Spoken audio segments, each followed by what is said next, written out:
Nobody at that New Year's Eve gathering really knew who I was. At least, they thought they did.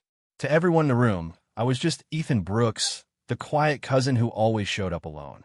No wife, no children, and nothing exciting to bring up whenever people started talking about accomplishments over champagne. That never bothered me. Years ago, I figured out something most folks never seem to understand. The quieter you are, the less people pay attention. Once they stop looking your way, you gain the freedom to build an entire life right in front of them without anyone noticing. I'd spent nearly 2 decades doing exactly that. Then my younger brother pushed things too far. New Year's Eve had brought the whole family together at my Aunt Linda's house in Madison, Wisconsin. She lived in one of those old brick homes with squeaky hardwood floors and enough character to make up for every outdated piece of furniture inside. The Christmas decorations were still hanging, just like every year, because she always insisted they stayed up until February. A faded wreath hung on the front door, and somehow it looked right where it was. I pulled into her driveway around 7:30 that evening, but didn't get out right away. I never do. Instead, I sat behind the wheel for a minute, took a deep breath, and mentally prepared myself. I love my family. I truly do, but walking into one of our holiday gatherings takes strategy. Everyone has predictable habits. You already know who will ask the same questions, who will tell the same stories, and who will offer opinions nobody requested. I like giving myself a moment to remember not to take any of it personally. After grabbing the bottle of wine I brought, a good one, not something picked up from a discount rack at the last minute, I headed inside. The second I opened the door, the warmth hit me. Laughter echoed through the house, while music drifted from the living room. The smell of homemade food filled every corner, and people were already talking over one another like they always did. My aunt spotted me almost immediately. "There you are," she said before wrapping both arms around me in a hug. She always hugged people like she was making sure they were still real. When she stepped back, she looked me over from head to toe. "You've gotten skinny." I laughed. "Aunt Linda, I've weighed the same for years." She waved my comment away without missing a beat. "I still think you're too thin." Before I could argue again, she pressed a plate of appetizers into my hands. That was her way of saying she loved you. Conversation was optional. Feeding you wasn't. I wandered into the living room, greeting cousins and relatives along the way, until I heard the unmistakable sound of my brother's laugh. You could always hear Ryan before you saw him. His booming voice carried across the room like he owned every conversation within earshot.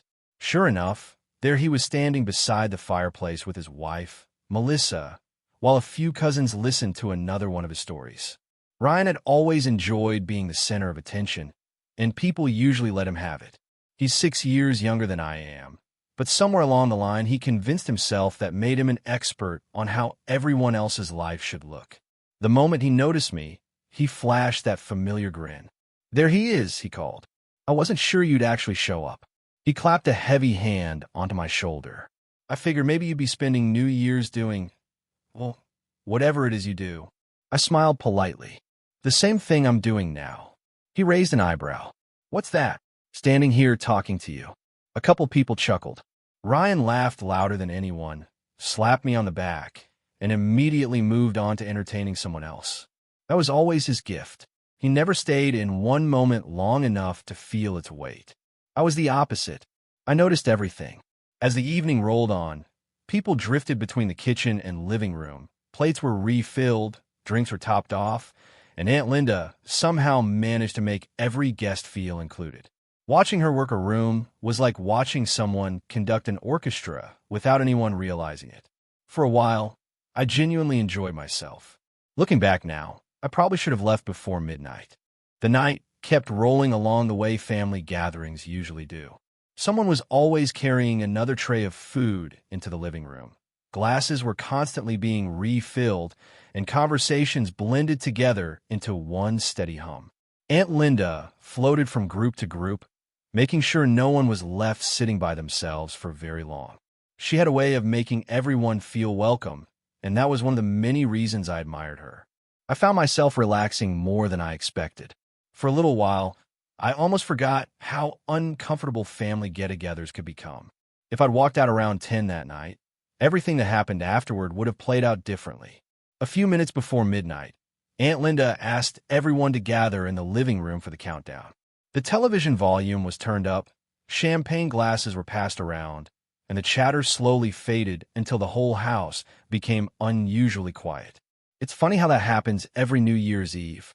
Nobody tells people to stop talking. They just do. My aunt lifted her glass first. "I want to thank all of you for being here," she said with a warm smile.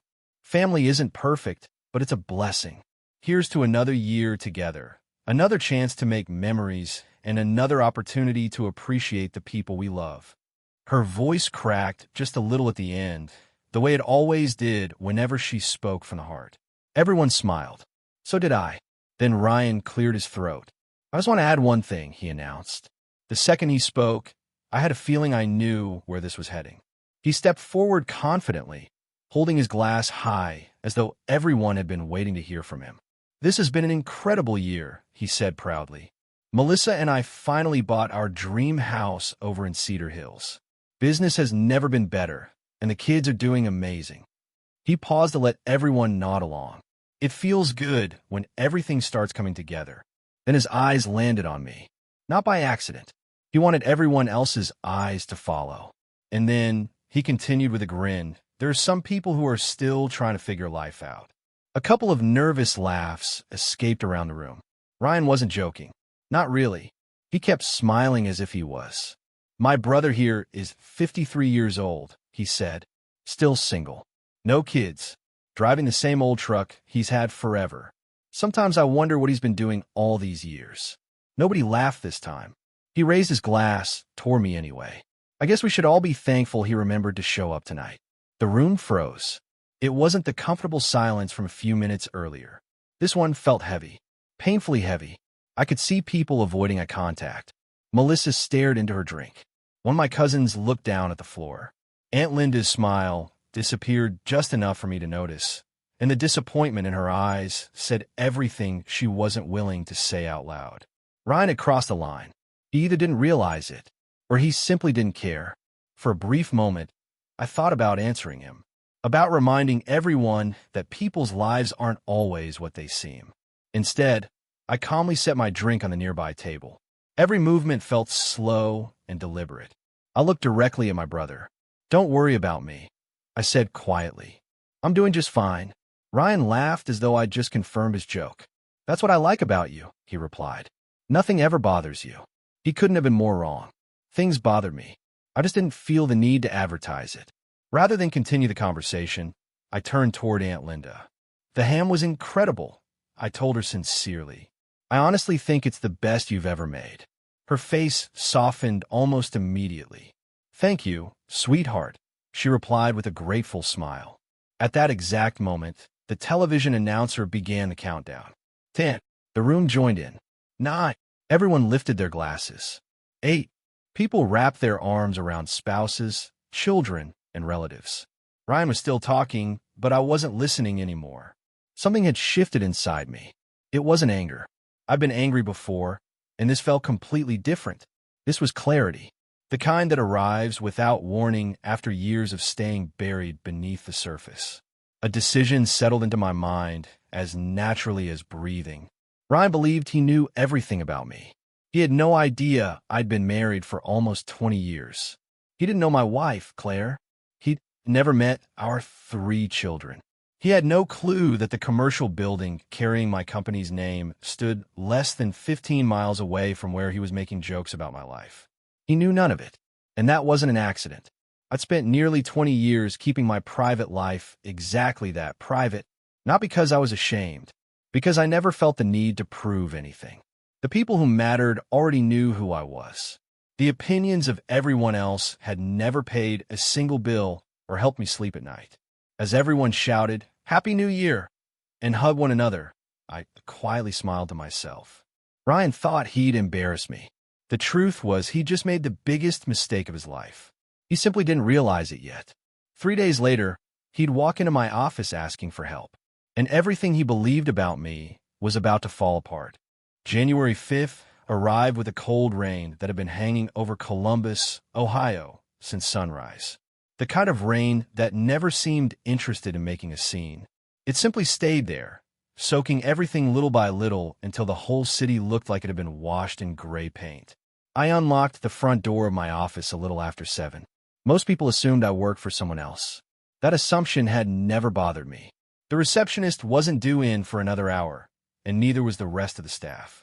I liked having the building to myself before the phones started ringing.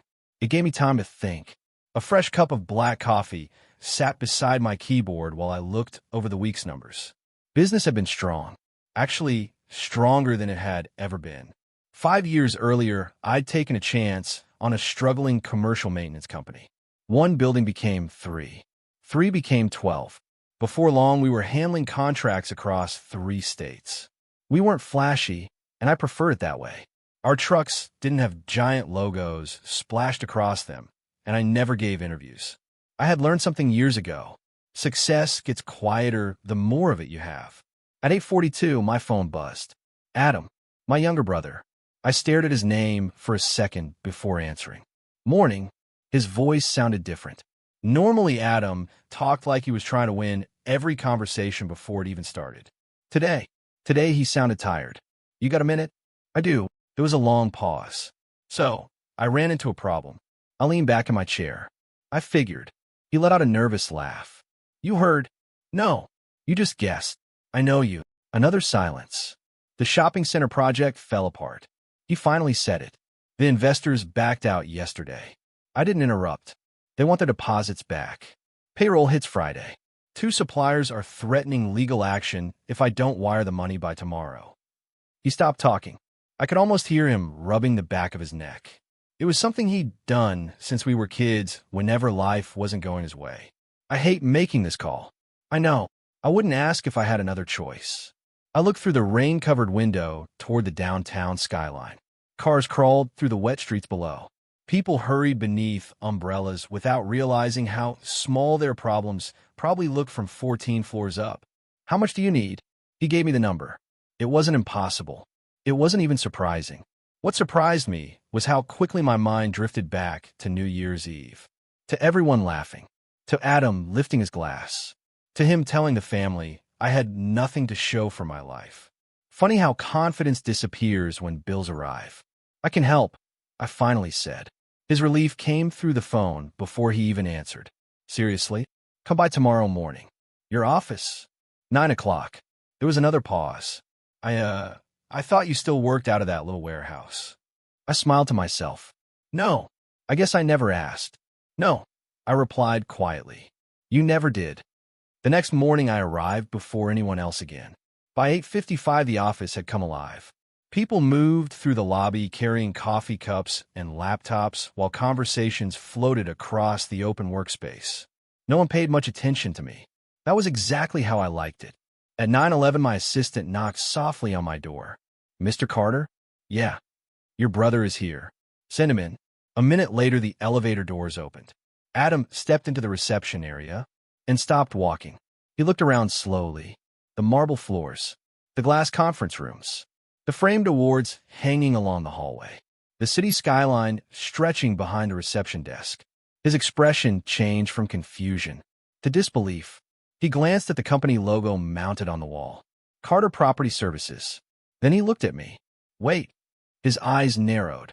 This is your company? I smiled. Come on. I opened the conference room door. Let's talk. He followed me inside without saying another word. I could almost hear everything he'd been assuming about me over the last 20 years crashing into pieces. And somehow, we hadn't even reached the biggest surprise yet. Adam walked into the conference room without saying a word. He pulled out a chair, sat down slowly, and kept looking through the glass wall toward the office outside. People moved with purpose. Managers stopped to ask quick questions. A couple of employees waved at me as they passed. One of them poked his head into the room. Morning, Mr. Carter. The Chicago proposal is ready whenever you are. Thanks, Ben. Give me 20 minutes. No problem. The door closed. Adam looked at me. They call you Mr. Carter. I shrugged. It's easier than arguing with them. He gave a quiet laugh, but it disappeared almost immediately. I don't get it. What part? All of it. He leaned back in his chair and rubbed both hands across his face. You've been running this company, this whole time, for the last 11 years. And nobody in the family knows? I never made a point of telling anyone. His eyebrows pulled together. Why? I smiled. Because nobody ever asked. The room became quiet. Not awkward, just honest. Adam looked around again before speaking. I always thought you were, I don't know, comfortable. Comfortable? Yeah, that's an interesting way to describe it. I figured you had a decent job. Paid your bills. Kept to yourself. I do. No. I mean, he sighed. I never imagined this. I folded my hands on the table. That's because you decided who I was years ago. He looked down. I could tell those words landed harder than I intended. I'm sorry about New Year's, he finally said. I didn't answer. Not because I wanted to punish him. Because I wanted him to keep talking. I've been thinking about it ever since. He shook his head. I don't even know why I said those things. You wanted to laugh. Yeah. And I was an easy target. He didn't argue. You know what bothers me the most? I asked. He looked up. It wasn't what you said. What was it then? It was how certain you sounded. He frowned. You didn't ask about my life. You didn't ask where I lived. You never wondered what I actually did every day. I paused. You just filled in the blanks yourself. Adam stared at the tabletop. I guess I did. You weren't the only one. For a moment, neither of us spoke. Rain tapped softly against the windows. Finally, he broke the silence. So, how did this happen? I smiled. You really want to know? He nodded. After Dad passed away, I took every extra shift I could find. Nights, weekends, holidays. I saved every dollar. I remember. No, you remember seeing me leave early and come home late. I leaned back. You don't remember the rest. The first building I bought wasn't impressive.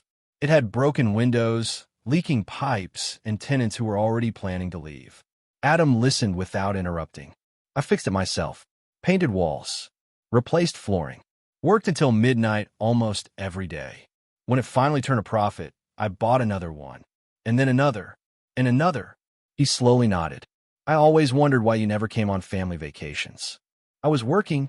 Why you drove the same pickup for years. I preferred investing the money. Why you never bragged. I didn't see the point. Adam laughed quietly. You know what's funny? What? I used to think you lacked ambition. I smiled. And now, I think I was measuring success with the wrong ruler. His phone buzzed. He glanced at the screen, but ignored it. Suppliers? I asked. He nodded. They've been calling all morning. I opened a folder and slid it across the table. What's this?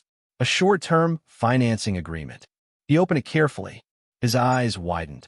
You've already approved it? Yesterday. You didn't even know if I was coming. I knew you'd come. He looked at the numbers again. This covers everything. It gets you through the next 3 months. He swallowed hard. Why would you do this after the way I've treated you? I thought about that question longer than he probably expected. Finally, I answered. Because helping families says something about me. I looked him straight in the eye. How you treated me says something about you. The room fell silent again. This time, Adam didn't look embarrassed. He looked ashamed. Then another knock came at the door. My assistant stepped inside. Mr. Carter, your 10 o'clock is here. Send her in. Adam turned toward the doorway. A woman in her early 40s walked in wearing a navy coat, carrying a leather portfolio. The second she saw me, she smiled. There you are. She walked over and kissed me on the cheek. Adam froze. He looked from her, to me, and back again. I smiled. Adam, I'd like you to meet my wife, Emily. His mouth opened slightly. You. He looked completely lost. I know what you thought, I said calmly. You thought I went home every night to an empty house. Emily offered her hand with a warm smile. It's nice to finally meet you. Adam stood there for several seconds before shaking it. He couldn't finish the sentence, because in less than 24 hours, everything he believed about my life had turned out to be wrong. Part 5. Adam never let go of Emily's hand right away. It wasn't because he was being rude. He was simply trying to catch up with everything he'd learned in less than an hour. Emily smiled politely before taking the seat beside me. I hope I'm not interrupting anything. Not all, I said. We were just catching up. She glanced at Adam and immediately sensed the mood in the room. I'll give you two a few minutes if you'd like. I shook my head. No, it's probably better if you stay. Adam finally found his voice. I honestly didn't know. Emily smiled kindly. Most people don't. She reached over and squeezed my hand. That was always Daniel's choice. Adam looked confused. You mean your family doesn't know either? Very few people do. Why? Emily laughed softly. Because my husband has always believed that peace is worth more than attention. I smiled. She's been saying that for years. And I'm still right. Adam looked between us. So you've been married? 16 years, Emily answered. And we have 2 kids. He blinked. You have children? Our son Owen just turned 15, I said. And our daughter, Lily, is 12. Adam slowly sat back in his chair. I don't even know what to say anymore. You don't have to say anything. No, I do. His voice cracked slightly. I spent years making jokes. He looked directly at me. I called you boring. I said you never accomplished anything. I felt sorry for you. He laughed once, but there wasn't any humor in it. The whole time, he looked around the office again. I was the one who had no idea what was actually going on. Emily quietly stood. I'll grab another coffee. She gave my shoulder a gentle squeeze before leaving us alone. As soon as the door closed, Adam buried his face in his hands. I've been a terrible brother. I didn't answer immediately. Instead, I walked over to the window. Traffic crawled below us while the rain finally began to slow. You know what disappointed me the most? He looked up. It wasn't the jokes. It wasn't New Year's. It wasn't even the comments in front of everyone. He frowned. What was it? You never asked how I was doing? The room became completely silent. You called when you needed advice. You called when you needed money. You called when something in your life was falling apart. I turned toward him. But you never called just to ask how mine was going. His eyes filled with regret. I don't have an excuse. I know. I thought I knew you. You knew the version of me you created. He nodded slowly. I guess I did. I walked back to the table and opened another folder. Let's talk about your business. He looked surprised. You're still willing to help? I already told you I would. But after everything... Adam, he stopped talking.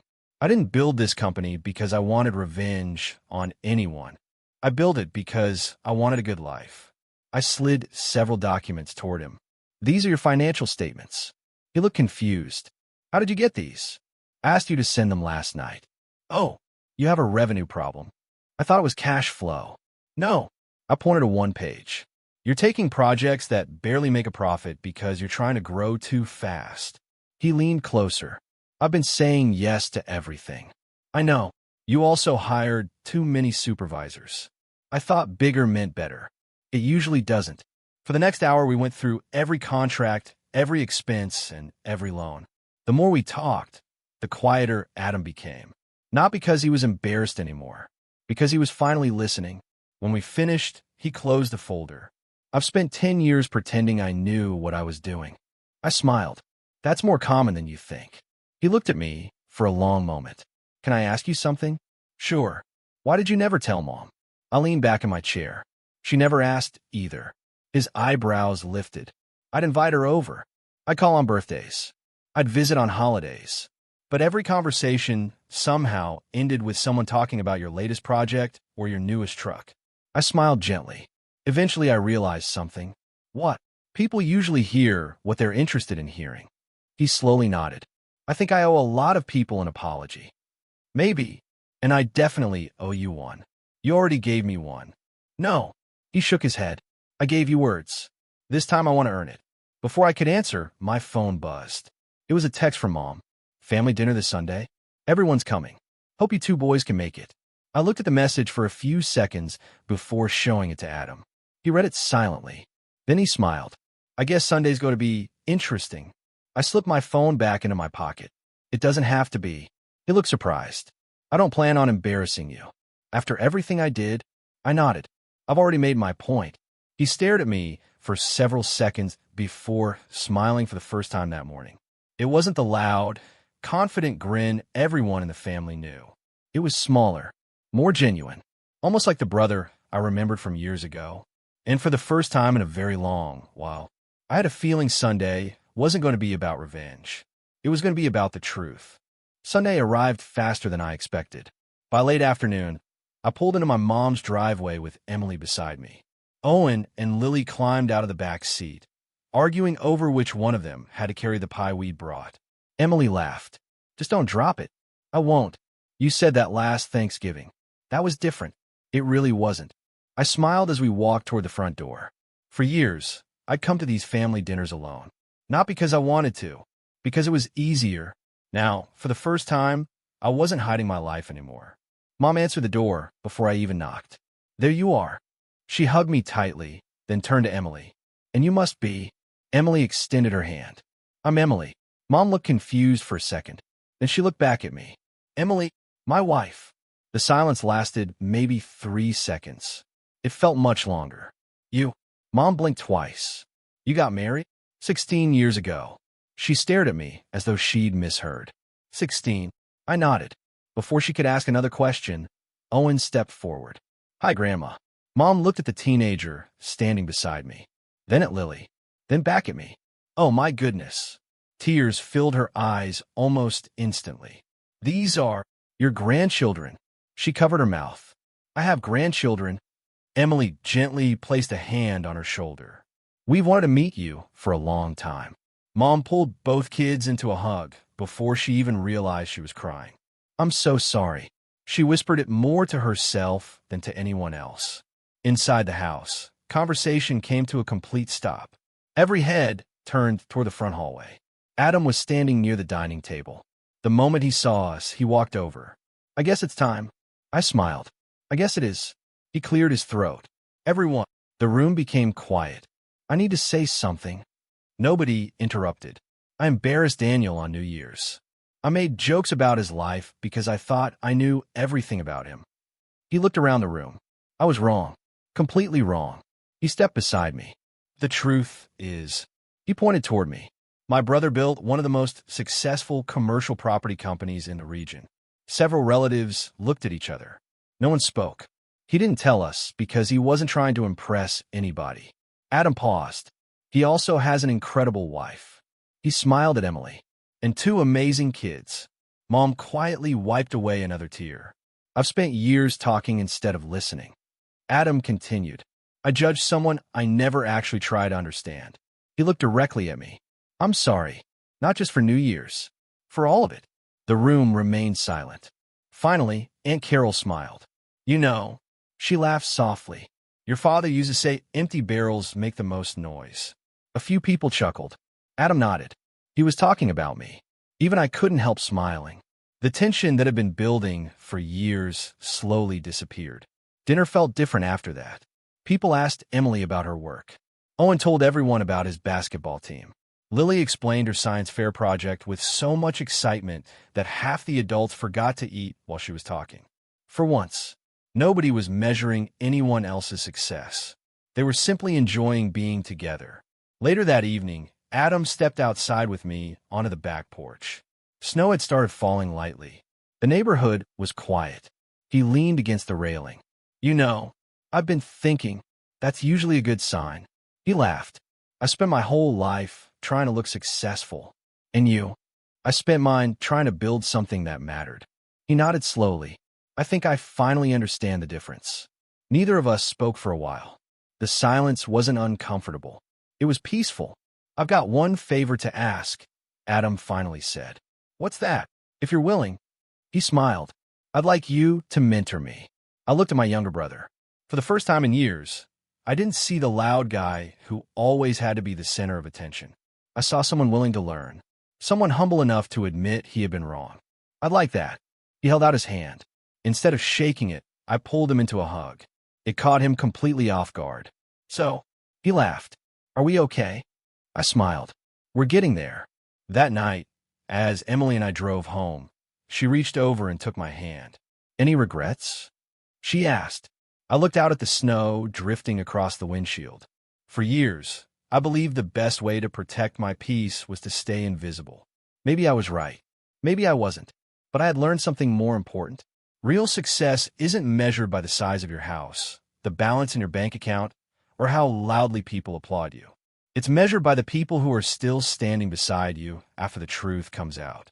As we pulled into our driveway, Owen was already half asleep in the back seat, and Lily was still talking about school like she had endless energy. Emily squeezed my hand one more time. I smiled. For the first time in a long time, I felt like there was nothing left to prove. Not to my family, not to the world, and certainly not to myself. Sometimes the strongest revenge isn't making someone feel small. It's quietly building a life so full of purpose that one day the truth speaks for itself.